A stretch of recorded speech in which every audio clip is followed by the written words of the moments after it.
Fala pessoal, como vocês estão? Tudo bem? Eu sei que a pergunta até parece não apropriada, né? Mas eu sei da dificuldade que todo mundo está vivenciando nesse momento, não só no Brasil, né? Mas no mundo todo, né? E a gente também está fazendo a nossa parte, né? Estamos torcendo, inclusive, para que as coisas, né, volte o mais rápido possível e que a gente retome nossas vidas com as normalidades que estavam, né, no início do ano. Tenho certeza que vamos conseguir. Agradeço e peço licença também para entrar aí na casa de cada uma e de cada um de vocês, né? Esse é meu primeiro vídeo, né, que eu estou gravando para essas turmas, mas tenho certeza que a continuidade da nossa aula, né, não será prejudicada e alguma coisa, alguma dúvida que vocês tiverem, eu mesmo, né, alguma ideia ou qualquer outra questão aí, vocês receberam inclusive um e-mail, né, da coordenação, né, até meu nome também, meu telefone, então tem os grupos aí, qualquer dúvida, né, me procurem, grita aí que a gente tá pronto para responder.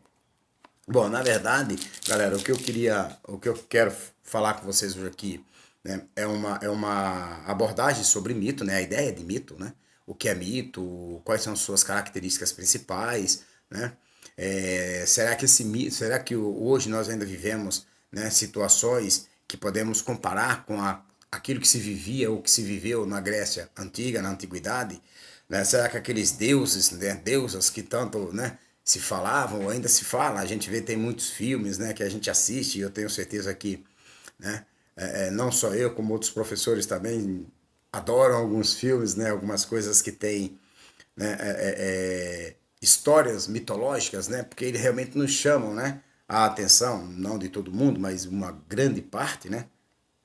Já visto esses filmes aí, desses heróis, né, que a gente assiste, né, e bate recordes aí de público. Bom, mas o que é o mito, pessoal? O mito, na verdade, ela é uma narrativa, né?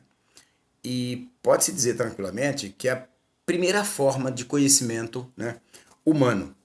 Ora, o que seria isso? É a construção da nossa, é a nossa consciência, né? Então podemos falar de consciência mítica, né? Então o mito é uma narrativa sobre a origem dos fenômenos, né? Ora, o mito também pode ser o surgimento, né, de várias, né, situações. Então ele é explicado, por exemplo, o surgimento de onde nós viemos, né, como nós surgimos, né, o vento, né, a vida. Então várias questões são explicadas pela consciência mítica. E é curioso como que o mito, por que será que o mito ele é tão forte? Né? Por que, que as pessoas davam tanto valor, né? Tanta força às narrativas míticas, a ponto de batalhas, né, serem decididas, né, a partir do conceito do que os deuses haviam, né, orientado. Né? Será que hoje nós vivemos alguma coisa que podemos afirmar categoricamente que esses deuses, né, ou que essas narrativas mitológicas ainda, né, permanecem até hoje? Há historiadores, né, alguns historiadores da filosofia, né, existe duas correntes aí, uma delas afirma, né, na verdade não afirma, né, elas questionam, será que houve um rompimento, né, definitivo entre filosofia e mito quando a filosofia nasceu, né? Com aquela condição da racionalidade, né? Do racional, da construção intelectual, da condição sistêmica do conhecimento, né? A sistematização do saber. Com o nascimento da filosofia, será que o mito ele ficou de uma vez por toda para trás? Será que morreu? Será que acabou? Ou será que não foi bem uma ruptura, é mais pequenas rupturas, mas ainda continuando grande parte desse desenho mental, né? Se a gente perguntasse para Marilena, né, Marilena Chauí, que é uma importante filósofa brasileira, né, ela diria o seguinte, olha o que ela fala. O mito é uma narrativa sobre a origem de uma coisa, origem dos astros, da terra, dos homens, das plantas, dos animais, do fogo, da água, dos ventos, né? Do bem e do mal. né? Entre outras coisas, da vida, da morte, né? Mas quem narra o mito, né? Por que ele tem tanta força? Por que ele é tão respeitado? Por que tem tanta autoridade, né? Ora, acredita-se que o poeta é um escolhido dos deuses. Então, o narrador, né, a narrativa mitológica, ela não é feita simplesmente por qualquer um, né? Ele é simplesmente alguém que foi escolhido pelos deuses, né?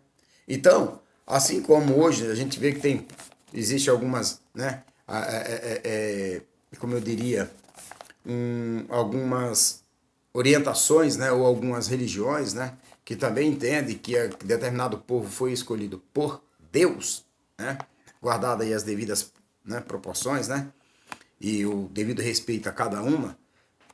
Também no período lá mitológico, né, eles acreditavam que aqueles narradores eles eram escolhidos pelos deuses, né? E aí a gente vê inúmeros filmes, né, desenhos, inclusive jogos, muitos jogos que vocês adoram também, que trazem figuras mitológicas, né? E chamam a atenção. Por que será que ela nos aguça tanto o nosso imaginário? Imaginário é uma palavra, por exemplo, que é típica, característica da narrativa mítica, da narrativa mitológica. Ora, podemos dizer, por exemplo, que o mito ele tem como características principais também a intuição, né? A intuição, daí você pode falar o que? Da emotividade, né? A emoção, né? Ora, quando a Marlene Chauí, ela diz assim, acredita-se que o poeta é um escolhido dos deuses, que ele mostra os acontecimentos passados e permite que ele veja a origem de todos os seres e de todas as coisas para que possa transmiti-la aos ouvintes. Então ele é uma espécie, né? Aqueles narradores, né? É como se fosse uma espécie de alguém profeta, né? Alguém que está observando a partir daquilo que os deuses me trouxe, né? Então ele vai dizer, né? Por exemplo, na Grécia Antiga, né? Você ia para uma guerra, você não ia para uma guerra sem antes consultar, né, os deuses. Por exemplo, né, você pega o oráculo, né, de Delfos, né? Ora, mas por que será? Então, como explicar que um Deus, né, muitas vezes o mesmíssimo Deus, né, ele foi consultado pelos dois, né, pelas duas regiões que estão em guerra. E de repente, obviamente um sai vitorioso e outro derrotado. Como explicar isso? Ora, os deuses então escolhiam um povo, né? Porque o mito, na verdade, já retoma isso aí, ele tem, né, a narrativa da origem dos fenômenos, né? A origem, né, dos fenômenos da natureza. O mito pode ser também uma forma de explicação, né, anterior à racionalidade. Então, o mito vai preencher, né, a consciência mítica, né, o pensamento mitológico, né, ou mito, ele serve também para acalmar, né, a ansiedade da humanidade, o medo, né, o medo diante de uma natureza hostil, de uma natureza, né, que é impiedosa, mas que é violenta e que ao mesmo tempo eu não consigo entender. Ora, como que eu vou entender? Como explicar, né, essa hostilidade da natureza, né? Mesmo frio, né? Mesmo mudanças climáticas, né? A fome, né? A morte, né? Mesmo a vida, o amor, tudo isso era explicado de forma bem pura, né? Pelos narradores, né? Ora, como explicar que uma guerra saía um vencedor, né? E o outro que também havia consultado os deuses e foi à guerra na certeza de que eles teriam uma vitória e saíram derrotados. Olha o que a Marilena Chauí ela diz. É assim, por exemplo, o poeta Homero, na Ilíada, narra a guerra de Troia. Explica por que em certas batalhas os troianos eram vitoriosos e em outras a vitória cabia aos gregos. Por quê? Olha só, porque os deuses estavam divididos. A cada vez o rei dos deuses, Zeus, ficava com um dos partidos, aliava-se com um grupo e fazia um dos lados vencer uma batalha. Ou seja, a própria narrativa mítica, né, dizia o seguinte, que o próprio Zeus, né, o deus aí dos deuses, também ele tomava partido. Ora ele estava de um lado, ora ele estava do outro. Né? Segundo aqui a Marilena, a filósofa Marilena Chauí, né, professora inclusive, né, da USP. A causa da guerra, né, aliás, foi uma rivalidade entre os deuses, ou entre deusas, né? Então, assim, e é curioso, pessoal, a gente notar aqui também, que quando a gente fala do mito, né, na verdade, o mito não é uma história simplesmente, não, porque mito é mentira. Qualquer história, né, que a gente cria, que a gente fala, é mito, verdade ou é mito? É verdade. Então, se é verdade, não é mito. Ou seja, associa-se imediatamente o mito à mentira. Mas na realidade, né, o mito foram narrativas, né, é uma narrativa, foi extremamente importante para também acalmar, para tranquilizar, para dar uma forma de conforto às pessoas, para uma compreensão de um mundo que ele não conseguia compreender. Imagine hoje, falar para vocês hoje, né, o que é, por que que a árvore, né, por que que aquelas folhas, aquelas plantas, né, elas balançam tanto, porque uma planta, como dizia Aristóteles, no mesmo galho, né, tem tantas formas diferentes e cores diferentes. Isso para vocês hoje, com a ciência, com todo o conhecimento que vocês têm, é algo muito simples. Mas você imagine isso no período mitológico, na antiguidade grega. A filosofia, né, então, ela busca, né, o mito busca explicar não só essa narrativa, né, mas da vida, das coisas, dos acontecimentos, mas também, né, ela busca a explicação de uma realidade a partir de seres, né, que exteriores ao nosso mundo real, ao nosso mundo concreto. E curiosamente, percebam que todas as narrativas mitológicas, elas se apresentam em tempos passados e muito distante do nosso cotidiano, da nossa realidade. Mas professor, mas quando a gente fala, por exemplo, eu até estava, né, tava lendo um texto onde ele colocava alguns nomes, alguns mitos, alguns nomes como pessoas que foram foram extremamente importantes para a humanidade. Verdadeiros mitos, mitos do futebol, mito da música, né? Será o Elvis Presley foi um verdadeiro mito, né? Uma Jenny Joplin, né? Enfim, um Raul Seixas, um Raulzito, né? Mas será que realmente eles foram mitos? Será que é desse mito que nós estamos falando? Claro que não, mas a gente toma isso como uma referência. Então, para você entender o mito ele nasce, ele se origina, né, do medo, do espanto, da curiosidade, tentar entender aquilo que eu não consigo entender. Então, a pessoa começa a construir no imaginário, porque é a imaginação, né, a partir sabe, da intuição, né, do meu imaginário, né, a minha emotividade. Então, algumas das principais características do mito, né? A intuição, né? A imaginação e a emotividade. Por quê? Porque nós construímos no nosso imaginário. Né? E a partir das nossas emoções, também nós criamos uma realidade de mundo. Mas é uma realidade, vamos dizer assim, fantasiosa, né? Uma realidade que a gente constrói a partir de conceitos, né, de uma consciência que a gente, né, constrói, né, de uma intuição que nós temos. Nós intuímos algo, pensamos em algo e a partir daquilo ali, né, a gente acaba criando uma realidade. Então, por conta disso, ele se apresenta sempre num tempo passado, num tempo muito distante do nosso, né? E muito distante da nossa realidade. É algo que você fala, mas isso é impossível de acontecer. Mas curioso, né? Que na antiguidade eles tinham o mito como uma grande diretriz, né, às decisões da vida do povo. Mas também, obviamente, aqui do outro lado, a gente pode dizer, né, que se não tomarmos cuidado, né, essa ideia de mito também pode nos levar a um processo, né, de crenças, né?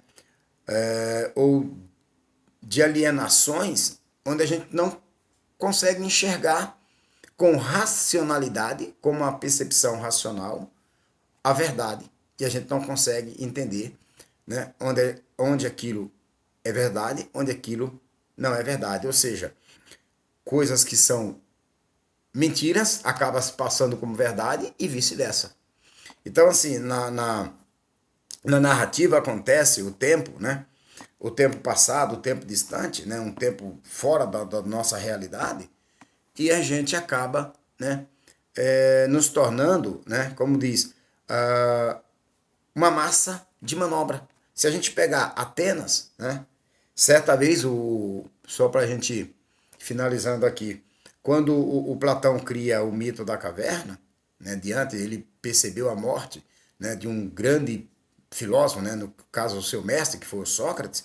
Na verdade ele cria um mito, né? Que é ele cria uma alegoria, que é o mito da caverna, que eu estava falando com vocês, onde vai mostrar, né, o que foi feito com um dos mais, se não o maior, filósofo da época, um dos caras mais incríveis, mais inteligentes, mas o que ele defendia, as ideias que ele tinha, alguns questionamentos que ele fez, inclusive uma das acusações que lhe foram, né, feita, no caso ao Sócrates, foi justamente a de ter inventado novos deuses, né, a de não acreditar nos deuses gregos, de corromper a juventude. O que é corromper a juventude? É um momento em que o Sócrates diz assim, galera de Atenas, será que não está na hora da gente começar a pensar um pouco mais, né, sistematicamente, pensar um pouco mais de forma racional? Será que tudo isso que nós estamos acreditando realmente é verdade? Será que tudo que estão dizendo eu tenho que acreditar? Ora, mas como é que eu posso acreditar em uma coisa que eu não busquei o fundamento daquilo? Eu não busquei, não pesquisei. Lembra quando eu falei para vocês sobre doxa e episteme? A doxa, o senso comum, né, a visão de mundo opinativa, onde todo mundo, né, sabe, todo mundo vê. Sabe quando você assiste um determinado horário de TV que todo mundo sai divulgando o país inteiro uma informação, sem sequer ter prestado a atenção e ter tido o cuidado de fazer uma pesquisa? Então, quando a gente fala dessa percepção de mundo, essa doxa, né? Então, eu estou falando do quê? Uma visão de senso comum. Uma simples opinião, eu acho, eu penso. Pois conhecimento, ele é raso, ele não tem profundidade nenhuma. Quando os gregos buscam um conhecimento, que é aquele que a gente fala, que é o epistêmico, a episteme, né? Que é um saber mais racional, é um saber mais científico, é um conhecimento ou um saber mais rigoroso, né? Criterioso, com devido cuidado. Eu vou lá procurar saber se isso realmente estão dizendo é verdade, se não é verdade, de onde isso veio, quem trouxe até mim, né? Por que isso está vindo desta forma e não daquela, quais são os veículos de comunicação realmente que eu estou acreditando. Ou seja, quando o Platão ele tenta mostrar para Atenas, né, no mito da caverna, né, uma sociedade dentro de uma caverna que foi condenada e que na verdade nasceu e viveu e viveria ali a vida toda presa a correntes, né, de costas para a entrada da caverna, só vê as sombras de tudo que passa e ouve as vozes do que se fala lá fora. Mas como eles não olham para trás, eles não conseguem enxergar o que tem lá atrás, tudo que é para eles, a realidade para eles, são as sombras que estão sendo projetadas, como vocês estão vendo aí a sombra das minhas mãos, né? Ora, a realidade para eles não era isso aqui, mas sim as sombras. Ou seja, a gente passa a acreditar de forma, né, não epistêmica, mas rasa, opinativa, em tudo que a gente ouve. Então, nessa aula de hoje, uma coisa que nós devemos ter muito cuidado é o que estão dizendo, o que estão escrevendo, o que estão falando, o que eu estou assistindo, né? Será que realmente é aquilo que estão dizendo? Será que eu devo de verdade acreditar em tudo que está sendo, né, projetado diante de mim? Eu tenho condições, né? Você tem condições de pesquisar, de analisar, de buscar fontes diferentes. Lá naquele período, não. Né? Você não tinha a ciência como nós temos hoje. Você não tinha a racionalidade na sistematização do conhecimento como se tem hoje. Então, quando a gente fala do mito, eu quero que vocês entendam aqui. Obviamente que não é o objeto aqui maior desta aula é entender que uma percepção, simplesmente a gente ficar preso a um conhecimento de senso comum, né, de opiniões, né, ele nos escraviza e nos cega de tal forma que nós nos tornaríamos ou nos tornamos até mesmo céticos para o mundo. Então nós temos que nos abrir e tentar dar um mergulho, né, e tentar encontrar, né, um saber racional de verdade para que eu possa também, né, compreender outras questões que não estão diante daquela informação que chega até mim. Então, quando a gente fala dessa questão mitológica, né, dessa narrativa mitológica, se a gente prestar atenção, pessoal, o nosso dia a dia está cheio de narrativas, né, de discursos, de falas que nos amedrontam, que nos assustam, tanto quanto, muitas vezes, aqueles povos antigos que ao olhar para o mundo e ver todas aquelas mudanças e ele não entender, não ter uma fonte precisa e clara para o entendimento. Então eles começam a construir, né, a partir de saber intuir, né, e construir no seu imaginário, né, realizações ou, né, explicações que começam a passar de tempo em tempo. Então é importante que vocês, né, após essa aula, façam uma reflexão, né, que não é simplesmente assistir um filme de mito, o mito, né, Deus tal, Deus a tal, mas o que eu posso aprender a partir da leitura desse texto, né, que o Derval mandou para mim?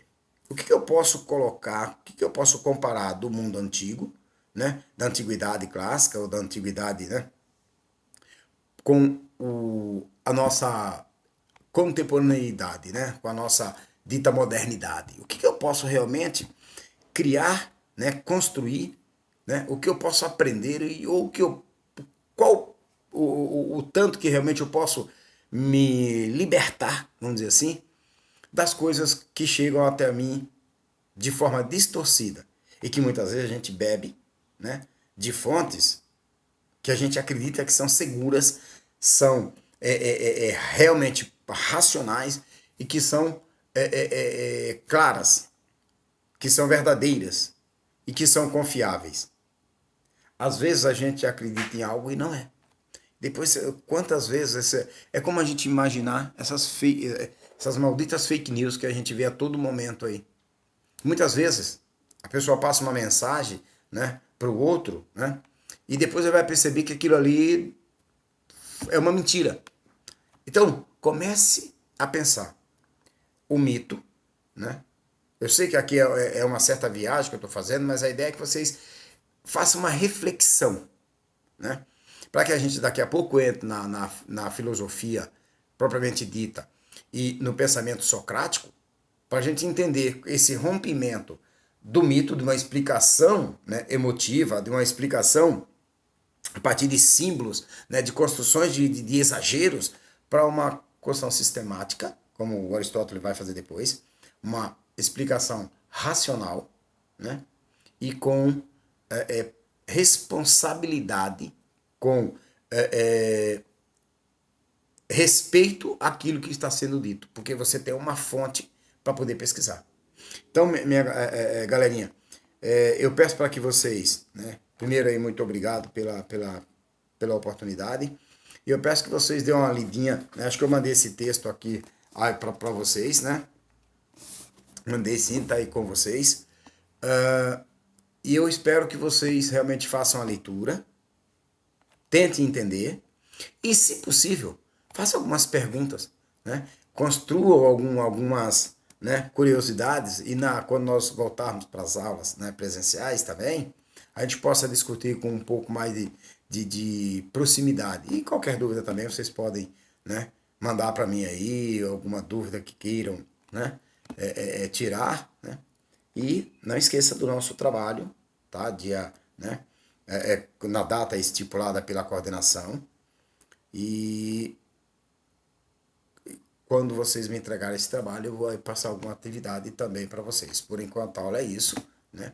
Tentem pensar o mito, então, como as narrativas né, que nós tínhamos no passado e quais são as narrativas que nós temos hoje. Quais são esses tipos, né? Quem eram os narradores, né, de ontem e quem são os narradores de hoje.